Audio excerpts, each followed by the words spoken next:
Good morning, everybody. We have a long parsha this week, the Parshas Matis Maseh. We do two portions this week.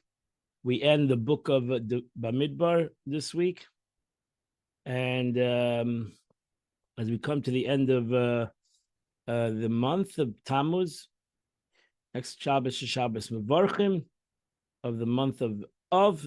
And the following week, we're going to read Devarim, which is always read before Tisha B'Av. So it's a long parsha. It's a long. Every day is going to be a little long over here in the portion of the week. Let's start. We're holding on chapter 30 in the book of Bamidbar. We're holding chapter 30, verse number 2. Moshe Rabbeinu spoke to the heads of the tribes of the Jewish people, Lamer, saying, "This is what God commanded." Now she says he honored the heads, the Nasiim, by teaching them first, and only later the rest of the Jewish people. How do we know that he did so with the other statements? Where it says Moshe called them and Aaron and all the princes of the community to him, and he spoke to them. So therefore, you see that Moshe speaks to them afterwards. All the children of Israel came closer to him. So why did the Torah see to mention it here? If it was always that Moshe Rabbeinu spoke to the Nasiim first, why does it mention it by this law, the law that we're going to learn, the laws of vows? And the answer Rashi gives, it's so to teach us that the annulment of a vow may be performed by a single expert. And if no single expert is available, it may be annulled by 3 laymen. Alternatively, perhaps Moshe related this passion to the princes alone. However, here it says, this is the word. And the chapter dealing with the sacrificial offering slaughtered outside the temple confines also says, this is the word. What does it want to tell us? Just as there, it was said to Aaron, his sons, and all of Israel, so too, as it says, speak to Aaron, so too in the case it was said to all of them. And even though it was said to the heads of the tribes, it was meant to every single Jew. Zeh. Now she says, when Moshe Rabbeinu spoke, he spoke with the word Zeh. Moshe Rabbeinu prophecies, so says the Lord, as to divide the divine point of the night, divine points of the night. Zeh koi amar Hashem. Sometimes you see zeh, sometimes you see koi. And the prophet by the says the Lord. But Moshe Rabbeinu surpassed them all. When he prophesies, he says zeh hadavar. When another prophet prophesied, said koi amar Hashem. Thus has God said. He's not sure exactly because he's prophesying. They used to prophesize in the dreams that they had. That's why it's very hard to understand the prophets, what they said and what's the meaning of their prophecy. Some of them is very difficult, like go learn Daniel. It's very hard to understand his prophecies.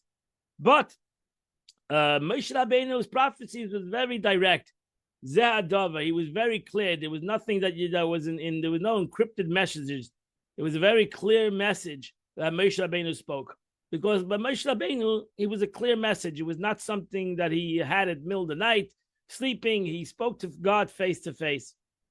And that's why you see this concept. Another aspect that Rashi says, over here you have two different, another interpretation. This is the thing and is exclusive and inform us that there are 2 ways to break a vow. There are actually 3 ways, but by a man there's 2 ways. And by a woman there's 2 ways. One way is to be made for the neder, to annul the vow. And that's what a husband or a father can do, and there's one way to open up a vow, and that's what a sage does. A sage cannot annul a vow.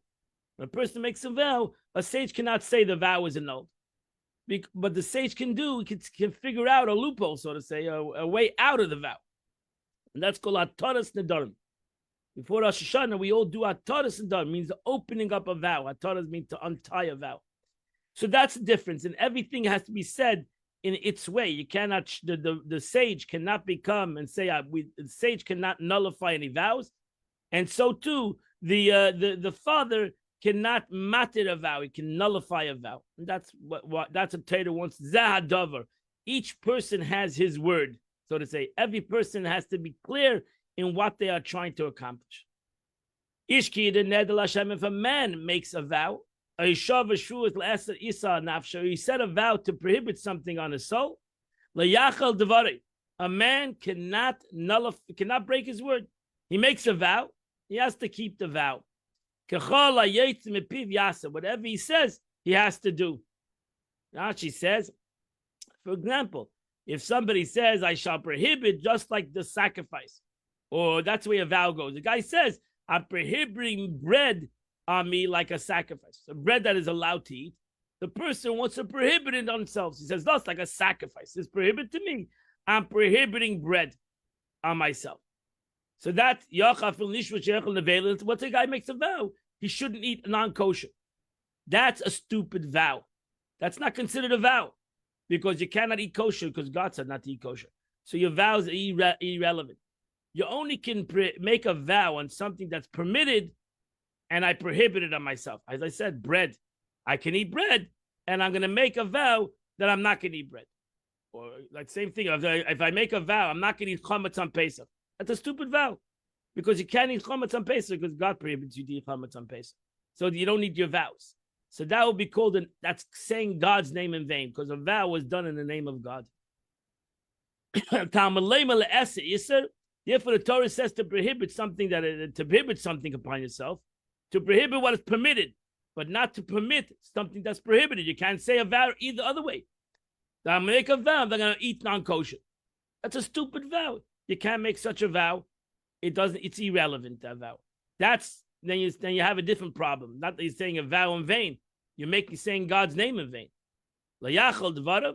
Now she says, Yachel, you shall not profane. Yachel comes from the word choil. Shabbos is kodesh, weekday is choil.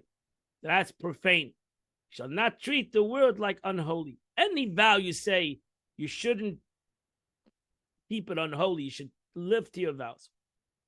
So the only way a man can nullify his vows is, untie his vows, is if he goes to a bezdin, and that's what we do every Erev Rosh Hashanah. We untie our vows. Mataned.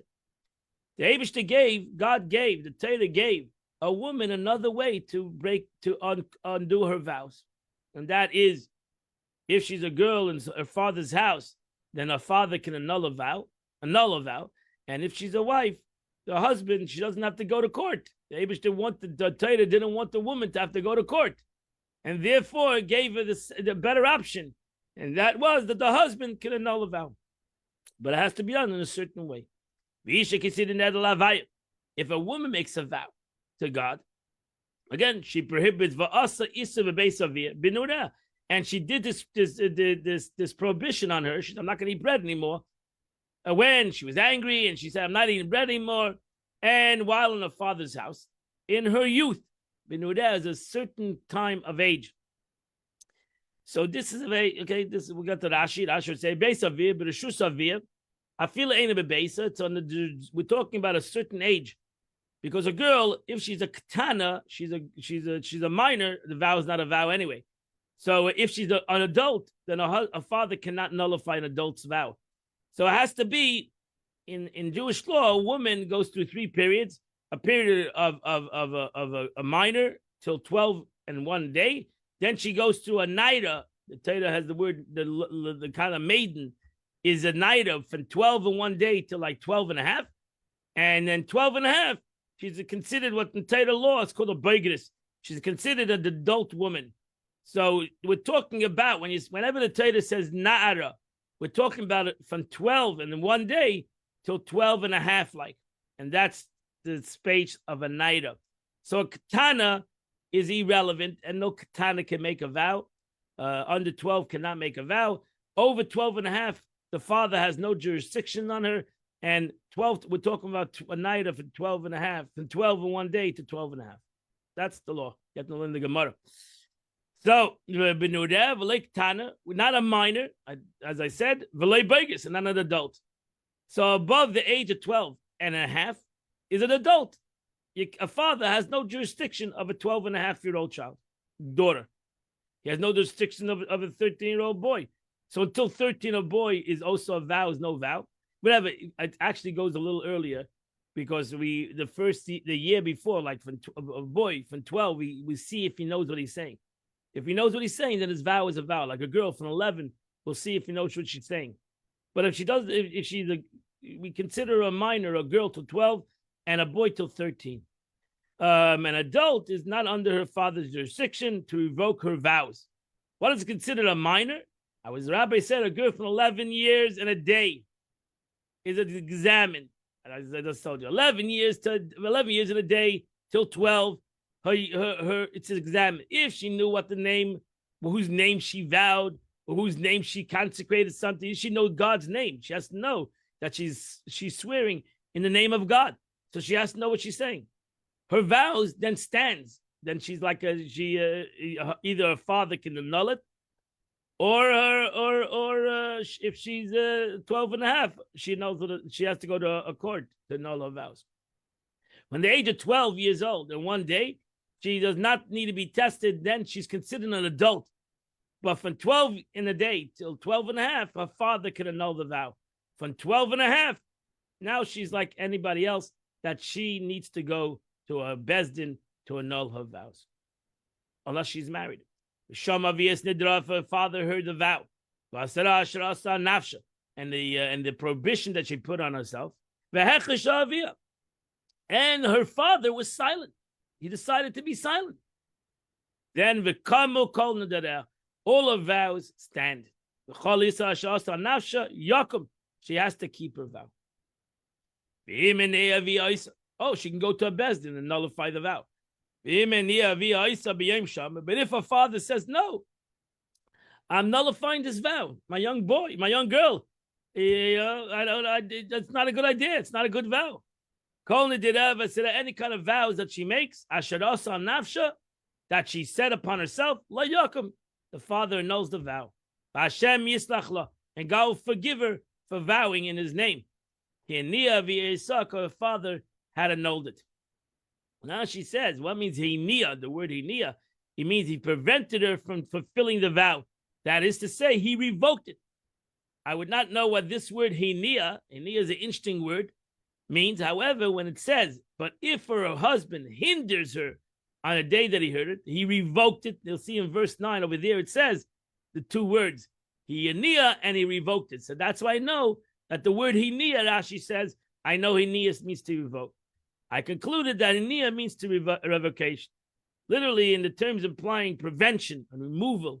Similarly, we find, why do you discourage, turn away, taninu? Why do you find another word in lama tininun in Bamidbar? We find the same word, hinia, tininun, that you moved us, so you moved the Jews' heart away. And may the oil of the anointing on my head not turn my head away. So you see, Oshem Roshli Yania Roshi. Yania means to turn away. V'chein v'yadaitem es tunosi. You'll find in another pasuk, it says, you know my alienation. So the concept of Nia means to stop, to move away. Okay. V'Hashem yislach lo. What means that the Eibusha forgives her? There's no if he can nullify the vow, why do you need forgiveness? So the point is that Rashi said, the Gemara says, the Gemara says, to what case does the verse refer to the guy needs to forgive her? A woman who took let's say, example, a woman said, I'm going to be a Nazarite. And her husband heard the vow, or her father heard the vow, and revoked it without her knowledge. He heard his daughter's vow, or heard his wife's vow, and he annulled the vow, but he didn't tell her. She then transgressed her vow by drinking wine. By mistake. She then went and drank wine. Oy vey. How'd she drink wine? She made a vow that she's going to be a Nazarite. But she didn't realize that her husband forgave her. The husband revoked the vow. And becoming unclean through it, although she went to touch a corpse, went to a funeral, she became tummy. Oy vey. She became a Nazir. She became a Nazarite. How is she allowed to break the vow? So the answer is, regards forgiveness, even though it was revoked. So therefore, since she didn't know it was revoked, the Eibishter forgives her, even though because she did it unintentionally. And if those which have been revoked require forgiveness, all the more so those which have not been revoked, surely if they break the vow, they require forgiveness because they broke in essence the name of God, because the vow is based on God's name. Verse number 7, if she's married, and her vows will be upon her. That means if she got married later, it doesn't change her status. If she took a vow, even while she was betrothed, and she got married, as Rashi can say, this refers to a betrothed woman, an arusa. In those days, they'd get married a year or two before, or maybe even more than a year or two, and they would actually do nisuyin. They would actually do the actual marriage later on. So she is a betrothed woman. In arusa, the first stage of marriage, when the marriage ceremony has been performed, but the couple not yet been lived together. That's what happened later on. Or perhaps it refers to a married woman who lives already with the husband. The Torah says, if she vowed in her husband's house. That's verse 11. So we know over here, she took the vow before she got actually married. She was betrothed. So therefore, when scripture says she vowed in her husband's house, it speaks of a married woman. So it must refer over here, this verse refers to a betrothed woman.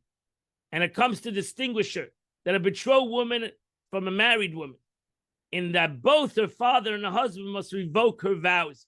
In that period of time, when she's betrothed and she makes a vow, she needs to be nullified by both the father and the husband.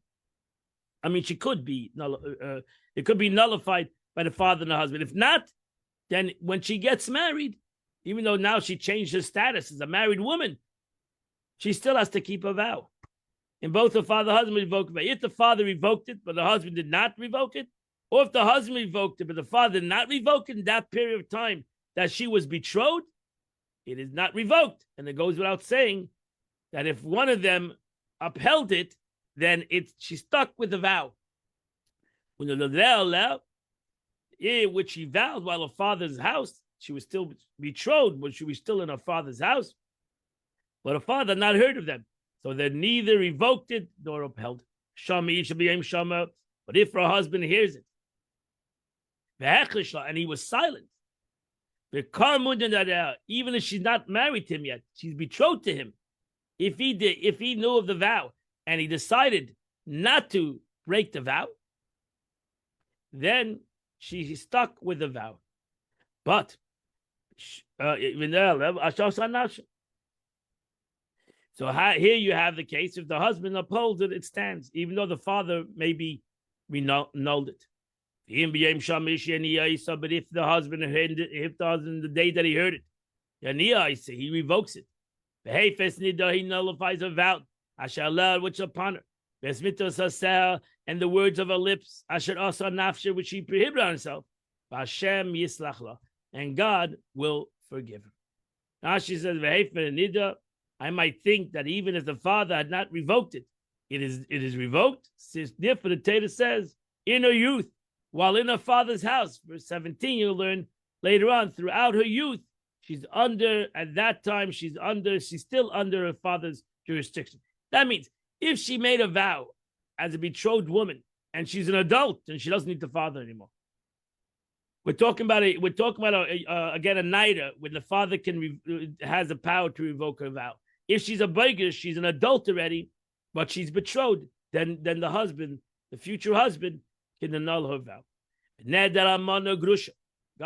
you have a woman that is a widow, or she's a divorced woman, whatever she prohibits upon herself, Yakum aleh shall be upon her. Why? Because since she's not in the jurisdiction of her father, neither of her husband, the Torah refers to a widow from marriage, but if she's a widow from betrothal, as soon as she is betrothed to her husband has died, she reverts to the jurisdiction of her father as long as she's not an adult.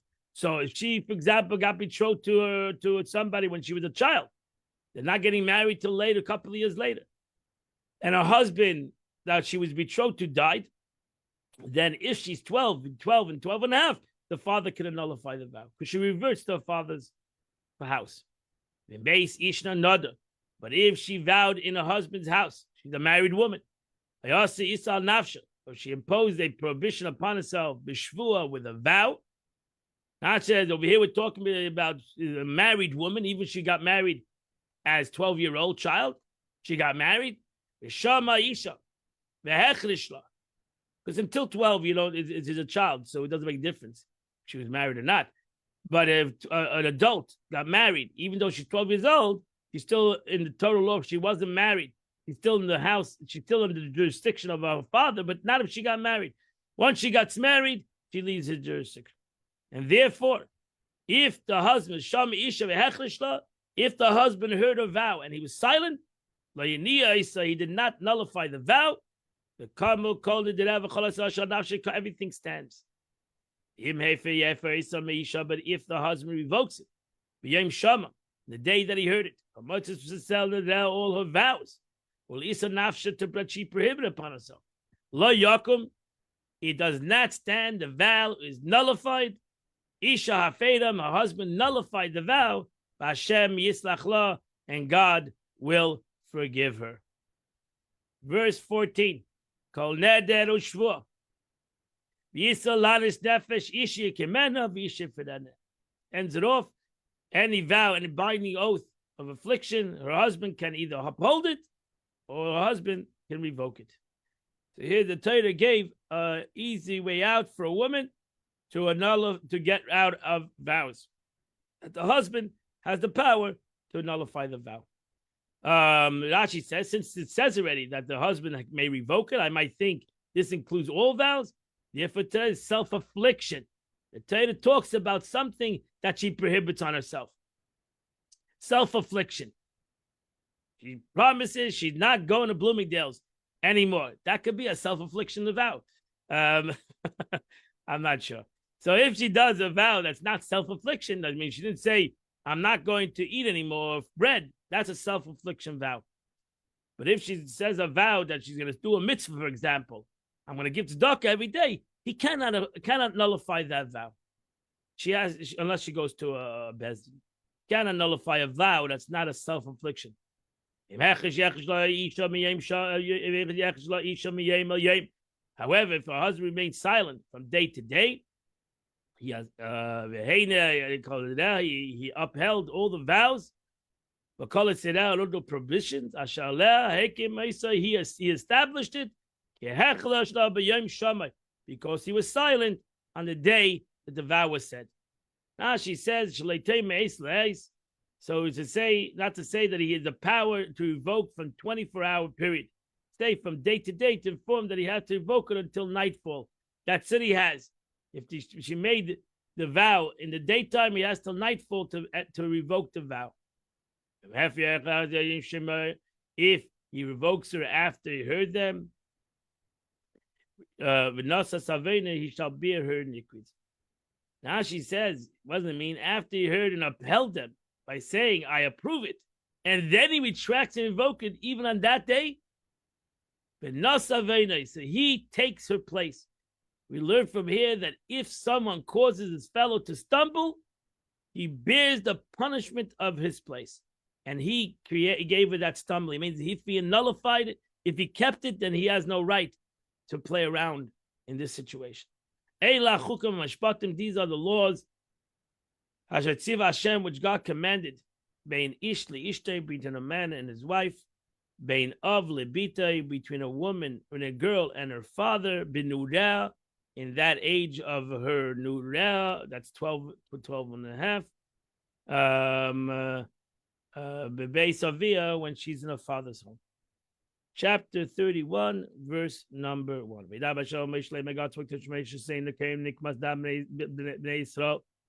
Time to take revenge against the children, for the children of Israel. From the Midianites. Then you shall return to your people. You're going to pass away. Now she says against the Midianites, what happened to the Moabites? For the Moabites who were involved in the matter out of fear, since they were afraid of being plundered by them. Because it says, do not provoke them into battle. But the Midianites were angered over the dispute which did not concern them, because they were not going to go to Midian at all. But the Moabites had a fear. So another interpretation, because two good doves whom I have in mind to bring from them, namely Ruth the Moabite and Naamah Hammonite, so the Ammonite. These were two future great converts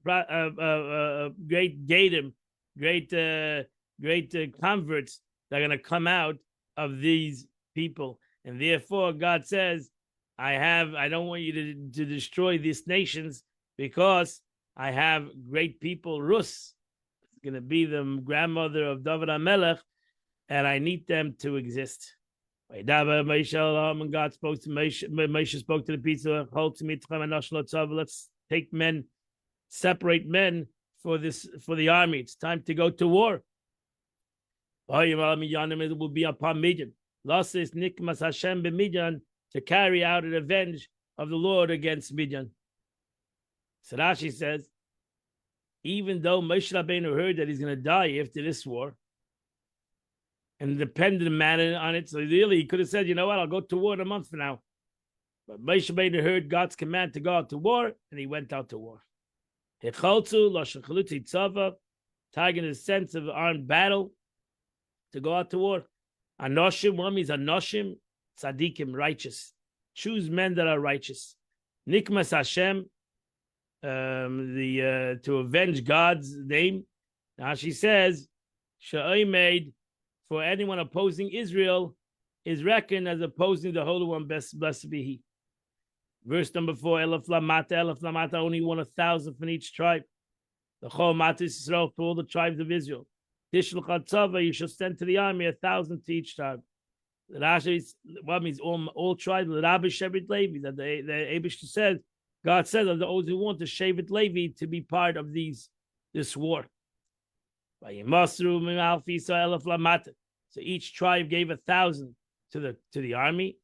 Shnei Masa, they had 12,000 chalutzi tzava. Now she says, the passive form, the form as the virtue of Israel's shepherds, the leaders, how cherished they were by Israel.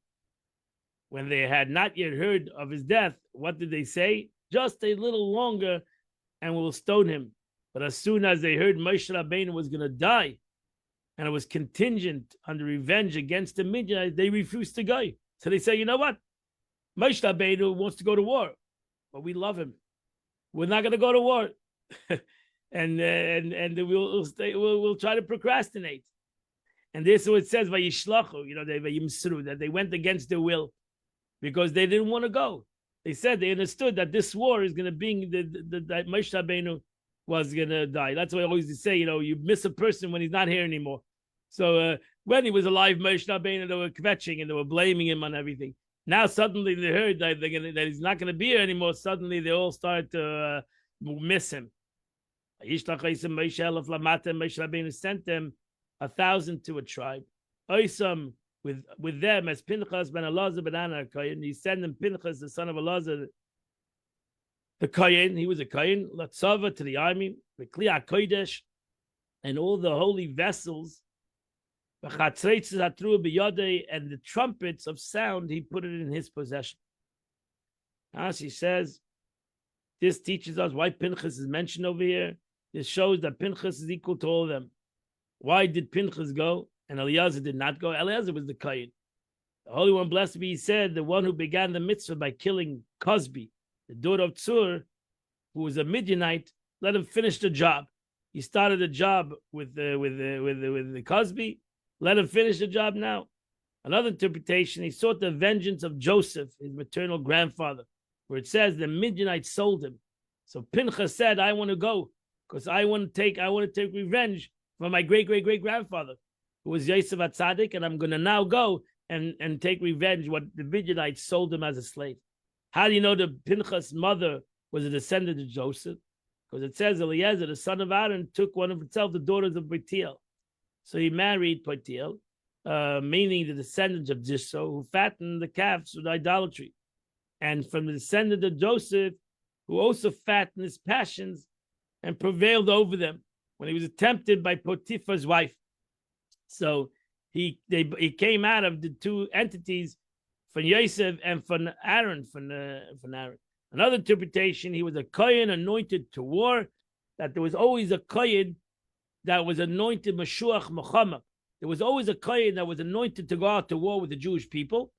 And that Kohen went out to war. Every time a Kohen went out to war with the Jewish people, it was called a Mashuach Muhammad. He was anointed to go out to war. Kli HaKodesh, what means holy vessels? This is the ark. The ark went out with them to war. The golden showplace, since Bilam was with them and their sorcery was able to make the Midianite king fly, and he flew along them, Pinchas showed them the showplace on which God's name was engraved, and they fell down to the earth. For this reason, it says concerning the Midianite king upon their slain, for they fell from the air on top of their slain. Likewise, it says in the book of Yeshua in connection to Bilam, upon their slain. Some asked, the Medrash says that there was some kind of sorcery that the kings of Midian had, that they were flying, they flew, and therefore Pinchas brought them down. Biyadei, what means biyadei, in his hands? But Shusay, it became his, it became his, that he had to take care of it. Verse 7, they mounted attack against Midian. Hashem es Moshe, God said to Moshe, Vayagu kol zacha, they killed every man in the whole Midian. And they killed the Midianite kings upon their slain.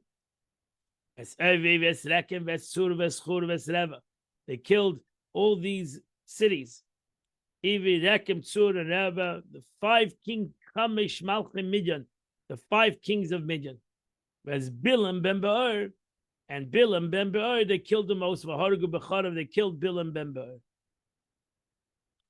Now she says, do I not see the 5 kings over here? Why does the pasuk to tell me 5 if I can count them myself?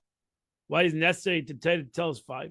To teach you that they were equal involved in conspiracy. They received the same punishment. Bilam went there to Midian to receive his reward. The 24,000 that have fallen from Israel, even though he was thrown away, Bilam was so greedy, he decided to come back. He said, listen, I gave you an idea. I got to get paid. I gave you the idea of what to do with Jews, and you did it, and 24,000 were killed. So therefore, it's time to me to get paid. So, but he came the wrong time, because when he came, the Jews went against Midian, and then they killed him. So ultimately, the Jews killed Bilam.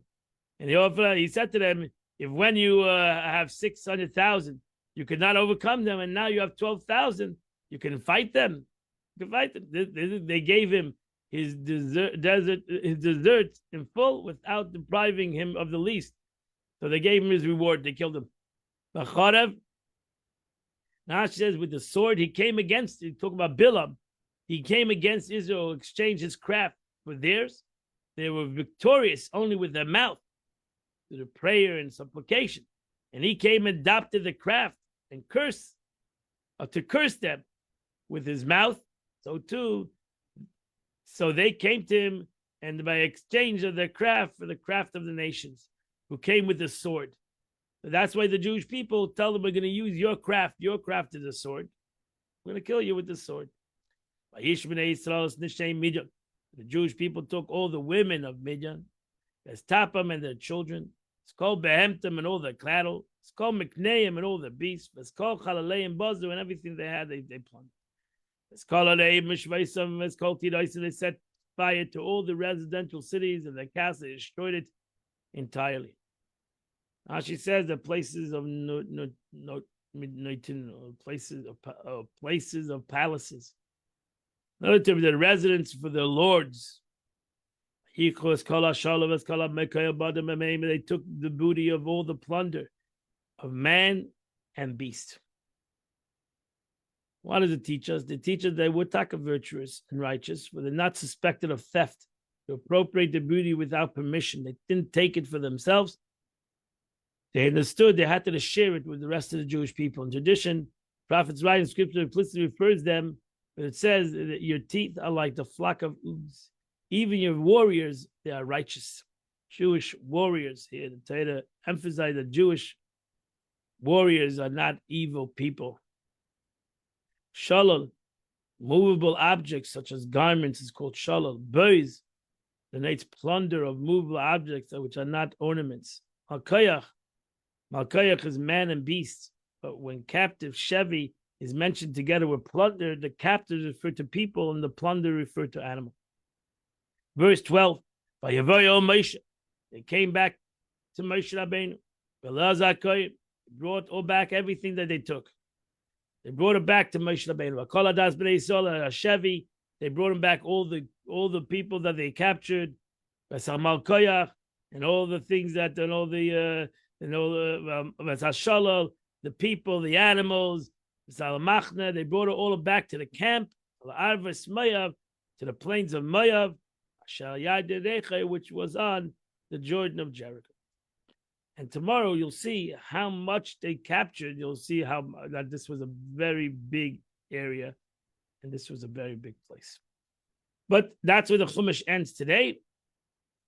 And we're going to go to the Tanya of the day. I hope you learned the Tanya yesterday, ending of the 4th chapter of Tanya, which is truly a fascinating teaching of the Alter Rebbe in the letter, in the word of God, the name of God, Yud Kei Vav Kei. And the Alter Rebbe went yesterday.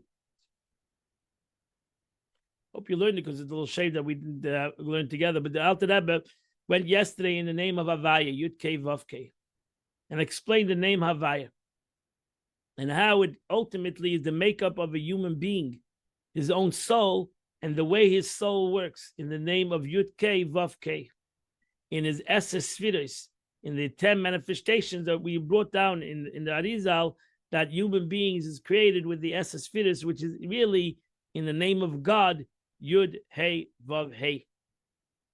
So now the Alter Rebbe continues. So if you understand that, so in the previous chapter, it was taught that the Jewish soul is a part of God's name, Yud Kei Vav Kei, the Tetragram, the internal aspect of godliness from which it derives. So the Alter Rebbe explained to us how we derive as a soul. In this, it differs from other creatures, created things, whose source is more external. The rest of the world was created with God's speech, with Elokim, and especially with the name Elokim, which is the name of God, which is a contraction, external kind of a situation. The name Elokim is a external speech. It's also part of God, because the name Elokim is the name of God. But it's nevertheless, it's the concept, which is the name you can say, which is a concept of Elokim, is plural in general, etc.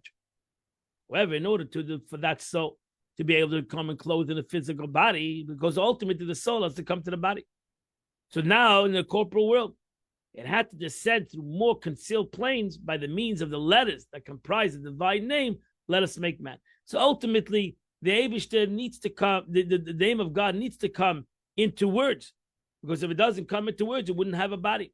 You wouldn't be able to connect to the body, wouldn't be able to connect to the body. So the way it connects to the body is ultimately for the name of God to come down level by level, that it should ultimately be able to come into the body, to Nasa Adam. And that's why ultimately you have Nasa Adam. That's the words of God. Nasa Adam, let us make man. But still, the Pasuk says, but Salmeinu, make God within our image, our image, which is the Tselem Elokim is Yud Kei Vav Kei. So the deriving as it does for the eternal aspect, divine force, the soul itself is thus loftier than the degree of the supernal speech. It merely undergoes descent to divine speech. But the soul itself is self-understood above any kind of external speech. Yeah. So this was taught in the Tanya, right? This was it's for this reason that concerning the infusion of man's soul into a body, the Torah used the expression he blew, indicating that it comes from the internal level. For he who blows from the inner aspect of this being, because the soul itself is a part of Yud Kei Vav Kei, the tetragram. It also comprises of 10 faculties that are parallel to the 10 spheres that are found within the tetragram itself. As we explained, that was yesterday in Tanya. So within the name of God itself, you have within the Yud is Chachma, Hey is Bina, Vav is the 6 Midas, and Hey is Malchus, and that's how the Alter Rebbe explained it. So you have the 10 spheres in the Yud Kei Vav Kei itself. And now that's what we ended yesterday in the 4th chapter. Now that we're starting the 5th chapter.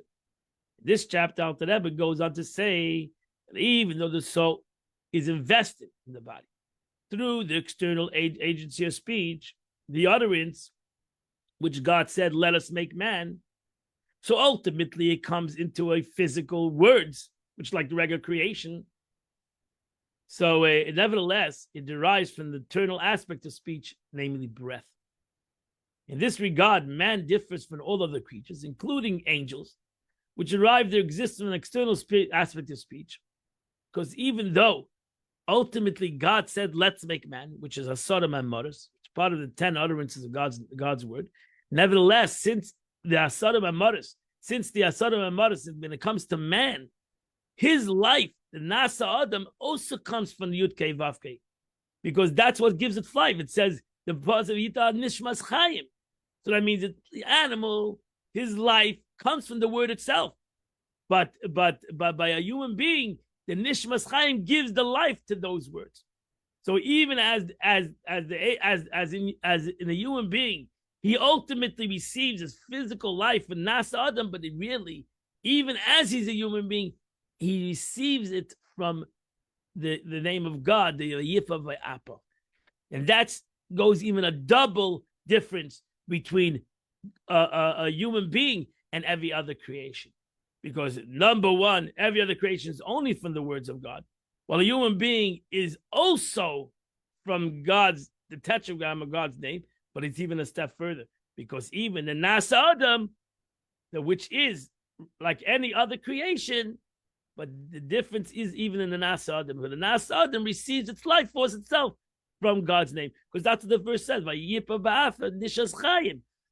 So the chayim that comes to a human being, to the Nasa Adam, to let's make man, is also for the tetragram of God. And that's the beauty. In this regard, man differs from other creatures, including angels, which derive the existence of only the external aspect. Accordingly, both the internal and external aspect of the soul derive from the internal aspect of godliness. And that's the beauty of man, that both his internal and his external both come from God, from the eternal aspect of God. And that's why the beauty of a body, that's why a person is not like a regular creation. You can just do whatever you want with a dead body. It's tame, and you do it, but human being is not that way. You have to respect the human body too. That's why you have to respect the soul. And the truth is, if a person desecrates the body, he's not only desecrating the body, he's desecrating the soul. It's Selam Elikim. Because even as he's human, he's still godly. Even as he's human, he's still godly, because his humanity comes from a much more deeper place than any other humanity, any other creation in the world.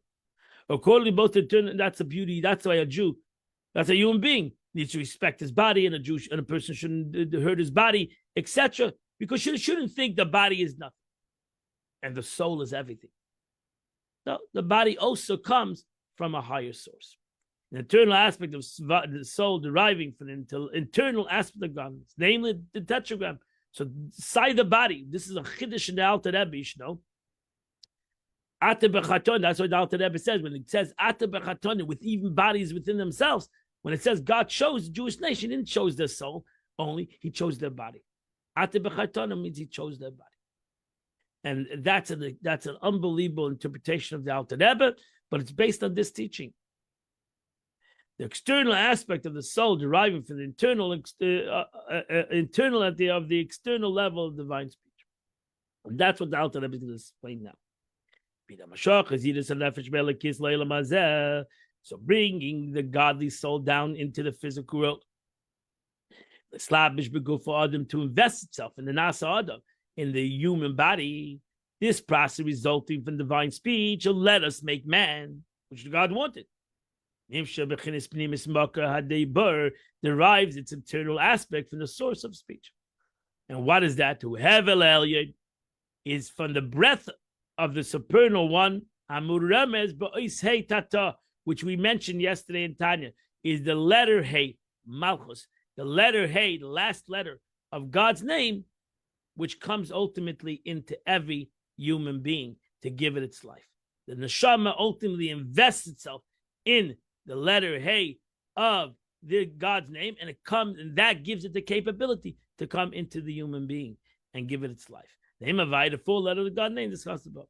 Because, as his pasuk says, Vayipach ba'apa, that the concerning of connection. That's what we say. That's why I understand why we say every day. It happens every day. It didn't happen thousands of years ago. It didn't happen when I was born. It happens every single day. The Eibishter again brings back the neshama to the guf. He blew with an andatha, a breath of life. And man became a living creation. So it didn't happen that by animals. God said, let there be a cow, and a cow came. He didn't brew within the cow a breath of life.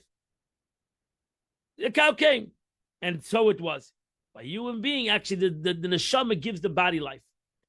And there's some connected between the neshama and the body. So when it comes, that's the teaching of the Zohar. See, the Alter Rebbe takes the Zohar on a whole different plane than most of us take the Zohar, teaching of the Zohar. That the Alter Rebbe gives the Zohar a whole different life.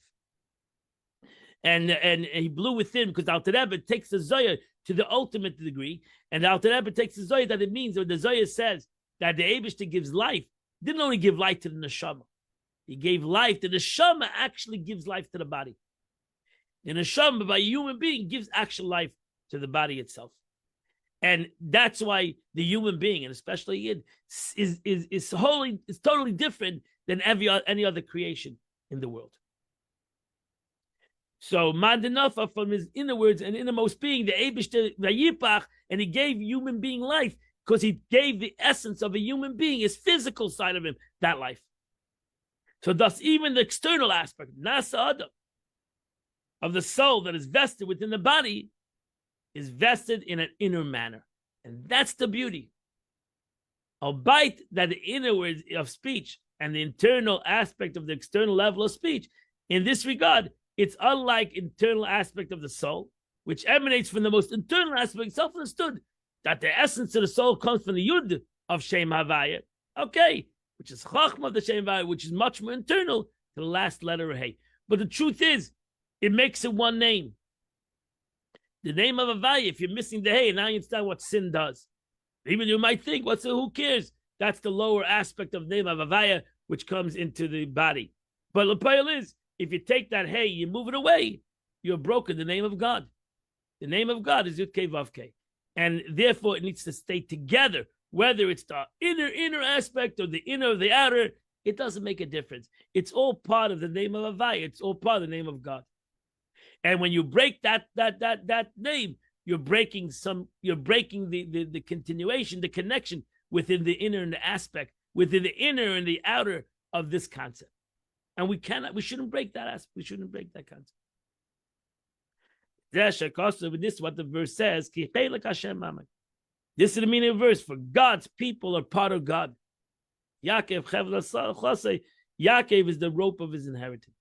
This verse implies that within the soul, there are found two levels. The internal aspect of the soul is a part of God. And then we have the external aspect, which is the rope of his inheritance. So you see, but it's one pasuk. So the Eibishter is a chelik of every Amay of his nation, and he has the concept of the external aspect is a chevel. It's like a string that's connected above that comes below. That's the concept of a string, a rope. Pirush k'moi chevel aderech mashal, the knowledge of a rope. What's a rope? A rope has an upper, which is bound above, and it has a lower. That's a rope. That's the analogy of a rope. So too, you have the concept of the hay, the vav, amshach, and the hay that comes into the body. But the rope is still connected. The rope is still connected above. See, even though the rope comes down and comes down very far, it's a very long rope. A rope that starts off in Atzilus, in the hay, in the Malchus Atzilus, and this rope comes down all the way into my body. It's a very long rope. We call it magic. Wow, it's a very long rope. But the beauty of the analogy of a rope, you pull the bottom, it moves the top. So it doesn't make a difference that you have a very long rope. It makes sure the most important thing is the rope is not torn. That's the most important thing. Because if the rope is torn, and as the Alter Rebbe is going to soon say, so we have to realize that the Aveda tears the rope. And you should never, ultimately, that's why Kodesh cuts the rope. That's why it's called Kodesh, cutting the rope. So once you cut the rope, chas v'shalom, God forbid that anybody should cut the rope. Once you cut the rope, you can pull as much as you want. You cut off from the top of the rope. We always need to keep the rope connected. And that's what we need to accomplish. And that's what, but ultimately, chas v'shalom, if we tore the rope, that's tshuva. Tshuva reconnects the rope. And actually, the analogy is tshuva makes a knot in the rope. So it's even, the rope becomes stronger than it was. Because when you make a knot in a rope, that's bringing two parts together, not just gluing two parts together. You're making a knot, which creates a much greater bond. in this rope. Peter, right? The simple meaning of the word, that he blew, stated in the reference of soul, vesture, in the body, it says, so it's to instruct us. For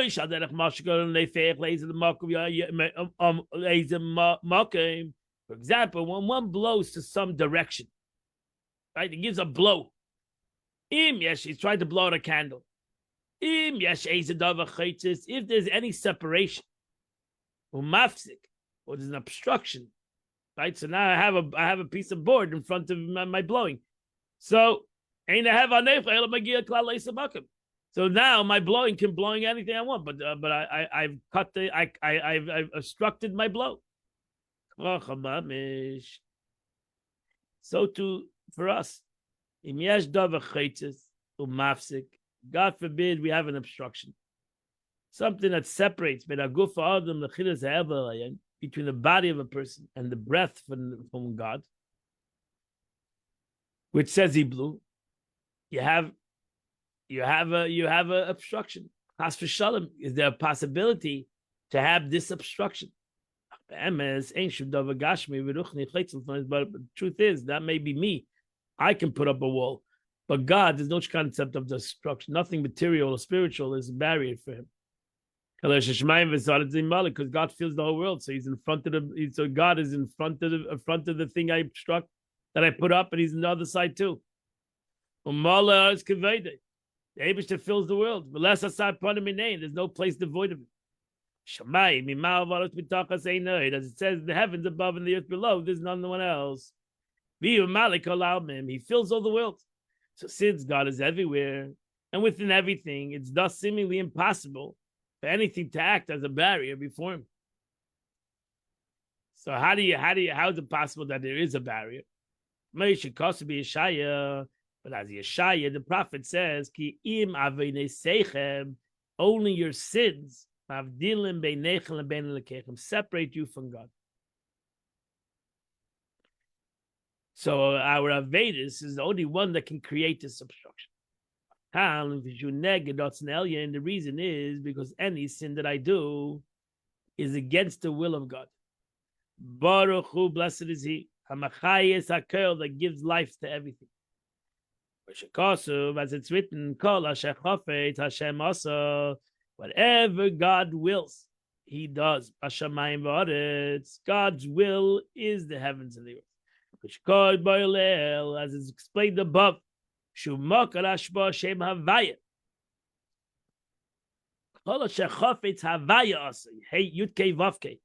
that's where you have the name of the tetragram. It's been noted that the supernal will is a source of the sustenance issuing from the tetragram, the name Yud Kei Vav Kei, and is represented in a thorn on top of the letter Yud. Mentioned that it's all in the letter Yud. Everything comes b'kaitzil shel Yud. We learned at the end of the 4th chapter yesterday. So much that the tetragram sustains all creation. It follows that sin, which is an act, which act is the opposition to it, also oppose and conceal divine life force. Sin is thus capable of preventing divine breath, concerning which is written, he blew, from reaching man. So that's the cutoff. And the prophet says, even though there's nothing that separates a human or the world from God, but there is a barrier. An Aveda creates this barrier. A sin creates this barrier. And that you'll understand what the inyan is Kodesh. Kodesh, God forbid. In the Torah, the word Kodesh comes from the word cut off. Shenisrach v'nifsach chevel, the rope drawn from the final hay. Mishem Havaya, the rope. The hay is the Hamshacha. The hay is Malchus. It comes down into the world. It's a chevel. Hay from the letter hay for the world of Atzilus. Comes down as a rope straight down into my body. If I do something chas v'shalom that is kadosh, that cuts this rope. Shenimshach mehei tata, which comes from the last letter of hey, haniskalel. So as a result, the soul clothed within a body is unable to receive vitality from the source of the divine name. That's what happened. So basically, I cut the rope. Where I'm receiving my vitality from? I'm live. My soul gives me vitality, and I'm not talking about myself, whatever. Where's a Jew receive a vitality if Chas Shalom he got cut off for the name of God? How is it possible for him to survive? So he's surviving, as the Alter Rebbe is going to tell us, from impurities. He's not surviving from Kedusha. Because whatever the Eibishter created in spirituality, in Kedusha, he created it in Tumah. During those times when the Jewish people received the vitality from the other side of holiness. Example, in the period of the temple, as the Alter Rebbe will say in the next chapter, the lack of this life force led us to physical death. And that's what the Pasuk says. That's why a person should have never died, if not for sin. That's why God says, if you're going to sin, you're going to do the sin to Adam Chava, you're going to bring death to the world. Why? Because that's the natural response to the concept of a sin. It's the concept of the cutoff in Kedusha. If we would never sin, we would never die. We wouldn't die. We would always live. If it was a question, why tzaddikim die? And there's an answer to that question, but that's a separate issue. But we have to come to an answer to why tzaddikim, true righteous people, pass away if they never sin. Pasha Emer is brought down in the Pasha of Emer.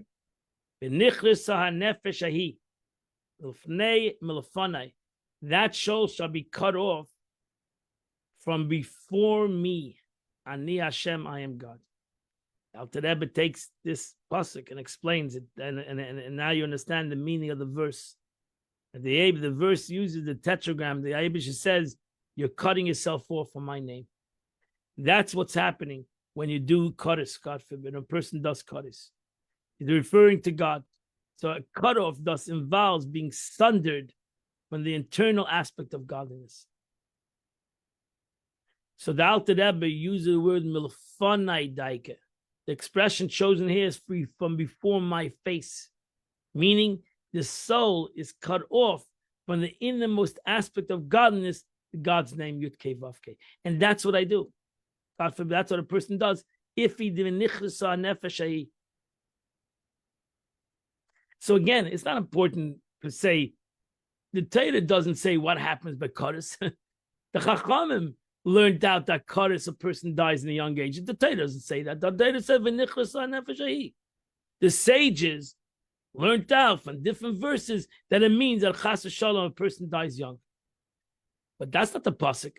Because that's not the real concept of Kaddish, that a person dies. Real concept of Kaddish is that you have sundered yourself from godliness.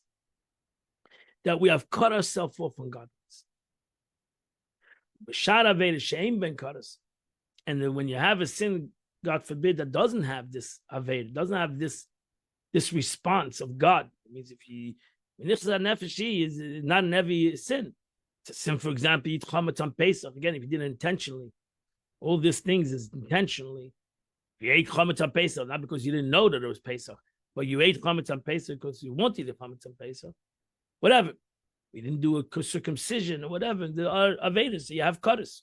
Eat chaylev, etc. Al kaponim heim pegim hanefesh. So even though, so you're right. So v'nichlisa is when you cut the rope. You cut the rope. You cut the rope. So therefore, you have sundered a person. Chas Shalom has sundered himself from God. But a chevel, Yaakov chevel nachlasei, is a rope that has 613 strands. And what happens? Every sin that I do, I tear a strand. That's what I do. So pagan ekaneder, ubagamu miloshim pegimas hasakin. It's like the invalid blade. Pagam. The word pagam is like if you're a sheichet. If you're a sheichet, you have to put your finger, your nail across the blade. And if you go across the blade, you cannot feel any kind of bump. Pagam is a bump in the road. So I have a pothole. So in the blade, you put the time it out to that, but maybe no potholes. So it gives the example of a blade. A shchita blade has to be so smooth that you put your finger across it, you don't feel you don't feel anything. Goes one extension. If you suddenly feel a scratch even, then you are a pagam. There's a pagam, there's a defect. That's the defect. There's a bump. There's missing something in the road. There's missing something in the blade. And that's the problem. So with this defect blade, a sin causes something to be lacking in the rope-like flow of life. Force from the tetragram. So we have the God's name of the world of Atzilus that's coming through Malchus Atzilus to my physical body, and boom, there's a bump in the road. There is a pothole in the road. There's a problem on this journey. There's a rope. This rope is being torn apart. This analogous to a thick rope woven of 613 strands. So too, this rope that comes from the divine name of God is comprised of 613 mitzvahs, each mitzvah being an individual thin strand. And when God forbid a Jew, God forbid, does an Aveda, that's why a person can fool himself. That's how a person can fool himself and say, oh, but my rope is still there. I didn't cut the whole rope. I only cut it. I only tore a little. I only cut what's going to happen if I have 612 strands? Still going to be a strong rope. Should any individual violate many commandments, God forbid, then many strands are severed. And the rope is grievously weakened. Sin punishable by cutting, by chashon cutters, causes the entire rope to sever. God forbid. But nevertheless, even if a person did cutters, God forbid, there yet remains an impression. There remains an impression within his divine soul. Nothing is totally cut off totally. It's impossible to cut a soul off from God totally. Now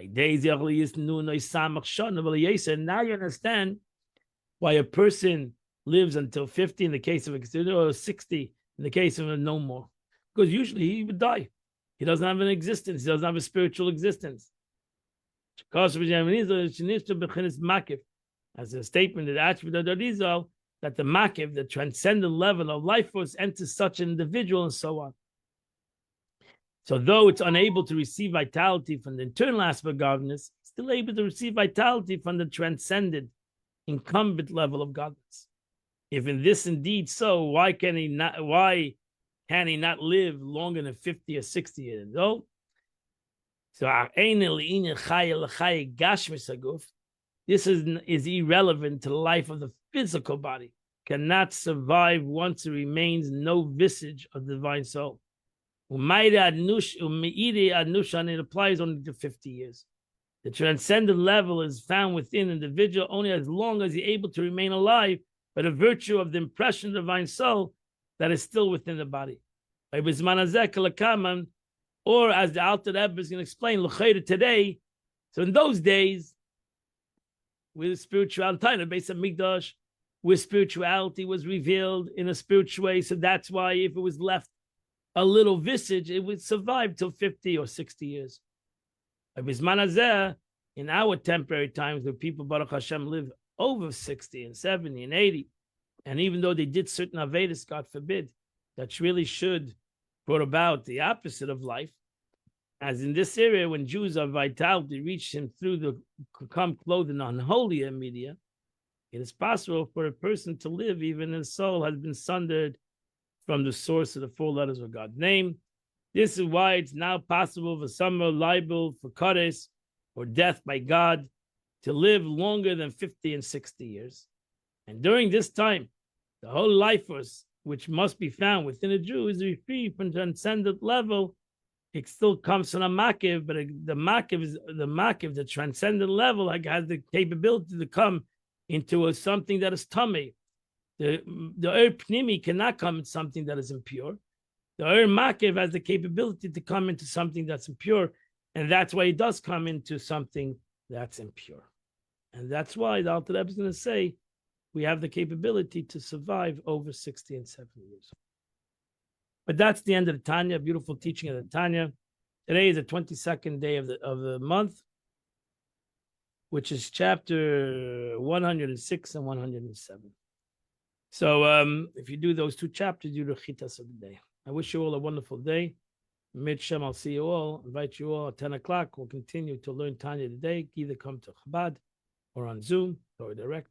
And I wish you all a wonderful day. Is that continue to learn tomorrow at 8 o'clock. Realize that the next week is going to be a longer chitas because we do matas together. So everything is going to be a little bit longer. Have a wonderful and beautiful day.